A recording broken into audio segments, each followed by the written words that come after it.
सोच चाहिँ म एकचोटि इन्डिया घुम्न गएको थिएँ अरू नै फ्याक्ट्रीको उद्देश्यमा किचन सिङ्कको फ्याक्ट्री हेर्न गएको थिएँ। त्यो बेलामा चाहिँ टाइल्सको फ्याक्ट्री भिजिट गरिहालौँ भनेर फ्याक्ट्री भिजिट गर्न गएँ र त्यहाँ म चाहिँ के सोचेर गएको थिएँ भन्दाखेरि त्यहाँ चाहिँ सबै उनीहरूसँग र मेटेरियल होला त्यही भएर उनीहरूले त्यहाँ टाइल बनाइरहेछ, त्यो टाइल सस्तो परिरहेको होला भनेर चाहिँ फ्याक्ट्री भिजिट गर्न गएको।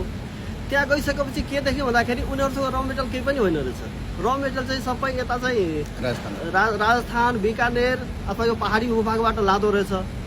र उनीहरूका चाहिँ त्यहाँ किन फ्याक्ट्री राख्यो भन्दाखेरि त्यहाँ चाहिँ उनीहरूको गभर्मेन्टले 24 घन्टाभित्र लाइसेन्स दिने पानी बत्ती नक्सा आदि इत्यादि जति फेसिलिटीहरू हुन्छ मेन पावर प्रोभाइडदेखि लिएर ब्याङ्कको लोनदेखि लिएर सबै चाहिँ 24 घन्टाभित्र प्रोभाइड गराइदिने गुजरातमा। त्यही भएर चाहिँ त्यहाँ 1400-1500वटा फ्याक्ट्री चाहिँ त्यहाँ रहेछ। तर र मेटेरियल चाहिँ उनीहरूसँग होइन रहेछ। अनि हामी आएर नेपालमा चाहिँ रिसर्च गर्दाखेरि र मेटेरियल त सबै हाम्रै नेपालमा रहेछ। अझै उनीहरूको भन्दा राम्रो र मेटेरियल रहेछ यहाँ।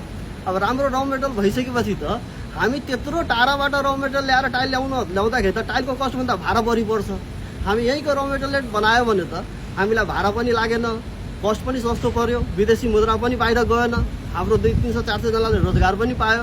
अनि यो सबै कुरा हामी मन्थन गर्दाखेरि ल हामी नेपालमा आर्ट गरेर गरौँ भनेर चाहिँ सुरुवात गरेको। अब सुरुमा त मान्छेहरू कहाँ बन्छ यो त बनाउनै सक्दैन भन्ने चाहिँ एउटा चाहिँ च्यालेन्ज चाहिँ थियो। तर हामीले यही सोचको हिसाबले होइन हामी नेपालको माटोबाट टाइल बनाउँछौँ भनेर बसेको। बिचमा अलिकति कोभिडले गर्दा चाहिँ केही 1-1.5 वर्ष ढिला चाहिँ भयो। तर हामीले जे होस् इन्डियाको भन्दा अरू विदेशको भन्दा राम्रो गुणस्तरको टाइल बनाउन सफल भयो।